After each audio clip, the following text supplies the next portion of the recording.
نحمده ونصلي ونسلم على رسوله الكريم أما بعد فأعوذ بالله من الشيطان الرجيم بسم الله الرحمن الرحيم أولم يروا أنا جعلنا حرما آمنا ويتخطف الناس من حولهم أفبالباطل يؤمنون وبنعمة الله يكفرون ومن أظلم ممن افترى على الله كذبا أو كذب بالحق لما جاءه أليس في جهنم مثوى للكافرين والذين جاهدوا فينا لنهدينهم سبلنا وإن الله لمع المحسنين صدق الله مولانا العظيم اللهم صل على سيدنا محمد وعلى آل سيدنا محمد وبارك وسلم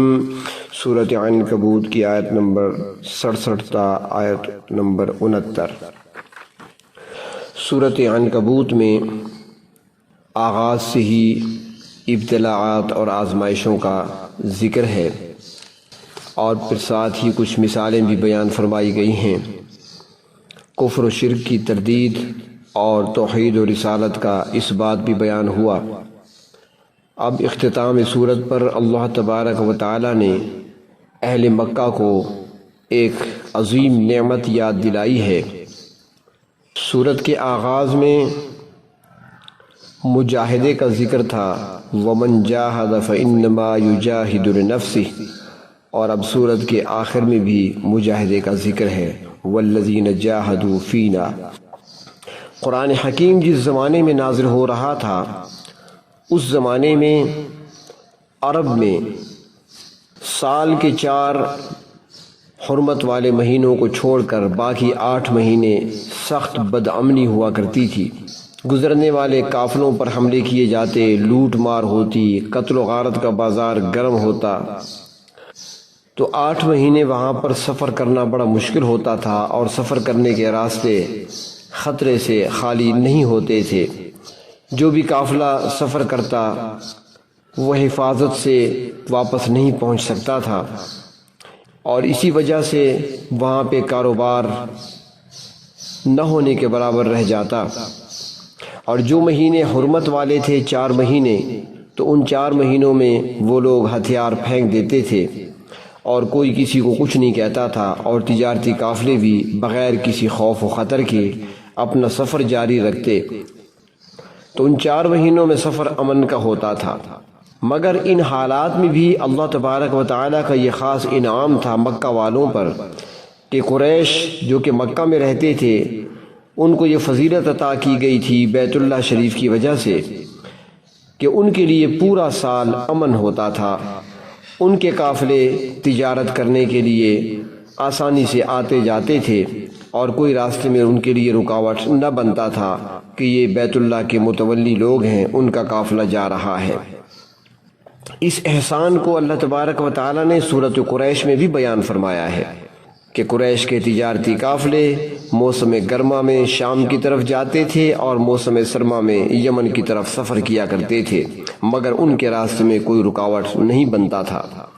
لوگ ان کا احترام کرتے تھے، ان کا ادب کیا کرتے تھے۔ تو یہاں بھی اللہ رب العزت نے اسی احسان کا تذکرہ فرمایا جو قریش پر بطور خاص تھا۔ فرمایا اولم یروا انا جعلنا حرما آمنا، کیا قریش مکہ نے نہیں دیکھا کہ ہم نے حرم پاک کو امن کا خطہ بنا دیا ہے، اور پھر جہاں وہ خطہ امن والا ہے وہاں جو حرم کے متولی ہیں وہ قریش بھی امن میں آ گئے ہیں۔ دوسرے لوگوں کو امن حاصل نہیں ہوتا مگر یہ امن میں ہوتے ہیں، اور یہ جہاں چاہیں بغیر کسی رکاوٹ کے جا سکتے ہیں، جبکہ باقی لوگوں کو سفر کرنا دشوار ہوتا ہے۔ اور یہ حرم کو اور قریش کو جو فضیلت ملی ہے یا ان کو امن ملا ہے، یہ ان کے بتوں لات منات اور عزا کی وجہ سے نہیں بلکہ اللہ تبارک و تعالی کی خاص ان پر مہربانی ہے کہ اللہ تبارک و تعالی نے شروع سے ہی اس خطے کو امن والا خطہ بنایا۔ تو فرمایا کہ حرم کے علاوہ باقی عرب کی حالت یہ تھی وَيَتَخَطَّفُ النَّاسُ مِنْ حَوْلِهِمْ کہ قریش کے ارد گرد کے علاقوں سے لوگ اچک لیے جاتے تھے۔ باقی عرب میں کسی کی جان محفوظ تھی اور نہ ہی مال محفوظ اور نہ ہی کسی کی عزت محفوظ تھی۔ ہر وقت فتنہ و فساد رہتا تھا، ہر وقت جنگ و جدل تھی، قافلے لوٹے جا رہے ہیں، لوگوں کو نقصان پہنچایا جا رہا ہے، قافلوں کو روکا جا رہا ہے۔ سورۃ قریش میں اللہ تبارک و تعالیٰ نے قریش کو یہی احسان یاد دلاتے ہوئے وہاں پہ ارشاد فرمایا، الذی اطعمہم من جوع وآمنہم من خوف، کہ جس نے انہیں بھوک میں روزی اور خوف میں امن عطا فرمایا۔ تو یہ اللہ کے گھر کی برکت تھی، کیونکہ حضرت ابراہیم علیہ السلام نے جب بیت اللہ کی تعمیر فرمائی تھی تو اس وقت انہوں نے دعا بھی فرمائی تھی، فَاجْعَلْ أَفْئِدَةً مِّنَ النَّاسِ تَهْوِي إِلَيْهِمْ وَارْزُقْهُم مِّنَ الثَّمَرَاتِ لَعَلَّهُمْ يَشْكُرُونَ۔ سورۃ ابراہیم کہ اے میرے پروردگار، لوگوں کے دلوں کو بیت اللہ کی طرف مائل فرما دیجئے اور یہاں کے رہنے والوں کو پھلوں کی روزی عطا فرمائیے تاکہ یہ آپ کا شکر ادا کر سکے۔ اللہ تبارک و تعالیٰ نے قریش مکہ کو امن و امان بھی دیا اور روزی ان تک پہنچنے کے لیے اسباب اور ذرائع بھی مہیا فرما دیے۔ تو یہ احسان یاد دلایا ان کو، اور چاہیے تو یہ تھا کہ اس احسان کے بدلے میں وہ لوگ اللہ کے ساتھ شریک نہ ٹھہراتے، اللہ کی توحید کو تسلیم کر لیتے، صرف اللہ ہی کی عبادت کرتے، مگر ان لوگوں نے اللہ کی اس عظیم نعمت کی قدر بھی نہ کی۔ تو اللہ تبارک و تعالیٰ نے فرمایا، افبالباطل یؤمنون، کیا یہ لوگ باطل پر یقین رکھتے ہیں، وبنعمت اللہ یکفرون، اور اللہ تعالیٰ کی عطا کردہ نعمت کی ناقدری کرتے ہیں۔ حالانکہ قریش مکہ کو تو چاہیے تھا کہ اللہ تبارک و تعالیٰ نے جو احسانات ان پر بطور خاص فرمائے ہیں یہ اللہ تبارک و تعالیٰ کا شکر ادا کرتے۔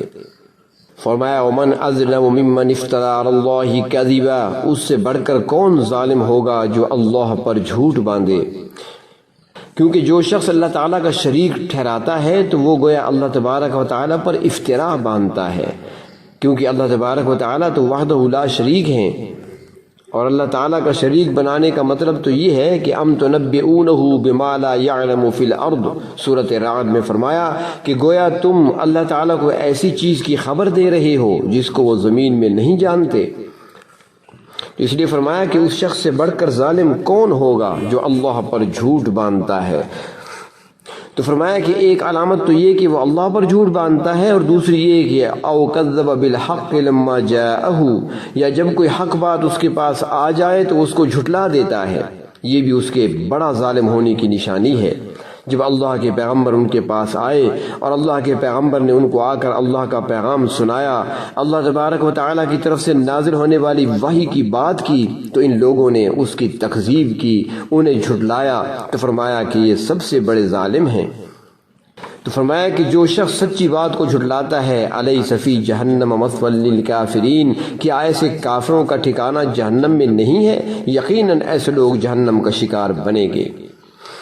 مجاہدہ بھی آزمائش ہی کی ایک صورت ہوتی ہے، تو اس لیے اللہ تبارک و تعالیٰ نے مجاہدہ کرنے والوں کو تسلی دی ہے۔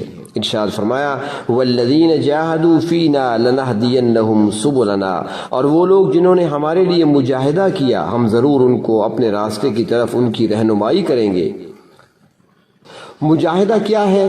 اپنی پوری ظاہری اور باطنی قوت کو دشمن کے مقابلے میں صرف کر دینے کا نام ہے، اور جہاد کی ایک صورت جہاد بالسیف ہے، یعنی تلوار کے ساتھ میدان جنگ میں دشمن کا مقابلہ کرنا۔ مجاہدے کی ایک دوسری صورت علم کا حاصل کرنا بھی ہے، کیونکہ یہ بھی بغیر محنت اور مشقت کے حاصل نہیں ہوتا۔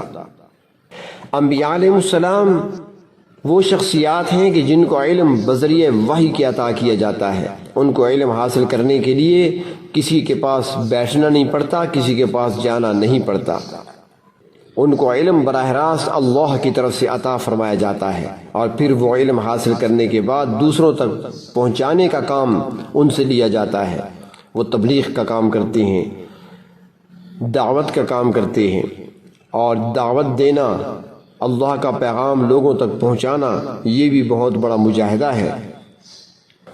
جہاد کا ایک ذریعہ قلم بھی ہے۔ اسلامی تاریخ میں ہزاروں بلکہ لاکھوں ایسے مصنفین گزرے ہیں جنہوں نے دین اسلام کی تائید میں، تشریح میں لاکھوں کتابیں لکھی ہیں۔ قرآن پاک کی تفاسیر، نبی اکرم صلی اللہ علیہ وسلم کی احادیث مبارکہ کی تشریح، یہ بہت بڑا مجاہدے کا کام ہے جو اب تک کیا گیا ہے اور اب بھی ہو رہا ہے۔ کوئی بھی شخص اگر سچی نیت سے اللہ کی رضا کی خاطر دین اسلام کے دفاع میں ایک چھوٹا سا مضمون بھی اگر لکھتا ہے، شائع کراتا ہے، تو گویا وہ بھی جہاد میں شامل ہے۔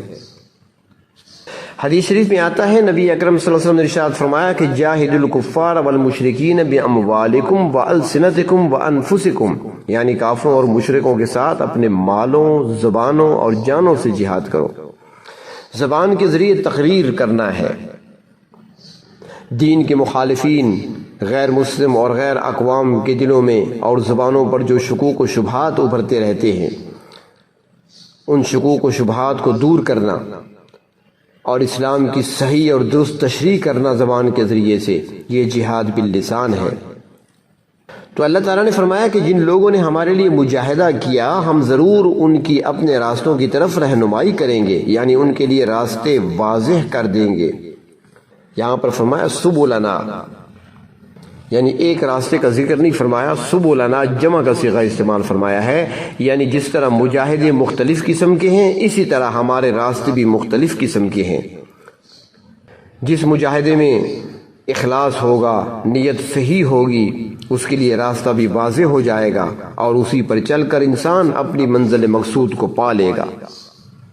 مفسرین کرام فرماتی ہیں کہ ہمارے دشمن اور دین کے دشمن 4 ہیں، جن میں سے 2 ظاہری ہیں اور 2 باطنی ہیں، جن کے ساتھ مجاہدہ کرنا ضروری ہے۔ ظاہری دشمنوں میں تو ایک کافر اور دوسرے منافق ہیں۔ اللہ تبارک و تعالیٰ نے سورۃ توبہ میں فرمایا جاہد الکفار والمنافقین۔ اور باطنی دشمنوں میں سے ایک بڑا دشمن شیطان ہے جو نظر نہیں آتا، اور سورۃ الناس میں فرمایا یوسوس فی صدور الناس، لوگوں کے دلوں میں وسوسہ اندازی کر کے انہیں برائی پر آمادہ کرتا ہے اور لوگوں کے سامنے برے اور گندے اعمال کو مزین کر کے، خوبصورت کر کے دکھاتا ہے تاکہ لوگ برائی میں پھنستے رہیں اور سیدھے راستے کی طرف نہ آ سکیں۔ تو ایک دشمن باطنی وہ شیطان ہے، اور دوسرا باطنی دشمن وہ انسان کا اپنا نفس امارہ ہے، اور وہ بھی انسان کو برائی اور گناہوں اور اللہ کی نافرمانی کی طرف لے جاتا ہے۔ تو ان سب دشمنوں کے خلاف جہاد کرنا بھی جہاد ہی کا حصہ ہے۔ تو جو شخص جس صورت میں بھی مجاہدہ کرے گا، اللہ تبارک و تعالی اس کے لیے راستے واضح کرتے چلے جائیں گے۔ فرمایا وَإِنَّ اللَّهَ لَمَعَ الْمُحْسِنِينَ، اللہ تبارک و تعالی نیکی کرنے والوں کے ساتھ ہیں۔ جو شخص نیکی کی طرف چلتا ہے، نیکی کی طرف رجوع کرتا ہے، تو اللہ تبارک و تعالیٰ کی نصرت اور مدد اس کے شامل حال ہوتی ہے، مگر شرط یہ ہے کہ وہ ہو نیکی کا کام۔ ایسا نہ ہو کہ انسان کام تو غلط کر رہا ہو اور اسے نیکی سمجھ رہا ہو، تو ایسے کام میں اللہ کی مدد و نصرت شامل حال نہیں ہوتی۔ جو بندہ اللہ تبارک و تعالیٰ کی عبادت کرتا ہے، اطاعت کرتا ہے خالصتاً اللہ کی رضا کے حصول کے لیے، اور اللہ کی مخلوق کی خدمت میں لگا ہوتا ہے، وہ بھی اللہ کی رضا کے لیے، تو یہ نیکی والے کام ہیں۔ اور جو ایسے کام کرنے والے ہیں، اللہ تبارک و تعالیٰ ایسے لوگوں کے ساتھ ہوتے ہیں، اور اللہ تبارک و تعالیٰ کی مدد نصرت ان کے شامل حال ہوتی ہے۔ اللہ تبارک و تعالیٰ اپنے نیکوکار بندوں میں ہمیں شامل فرمائیں۔ اللہ تبارک و تعالیٰ کے فضل و کرم اور لطف و احسان سے سورۃ عنکبوت مکمل ہوئی، اس کے بعد سورۃ روم کا آغاز ہوگا۔ وآخر دعوانا ان الحمد للہ رب العالمین۔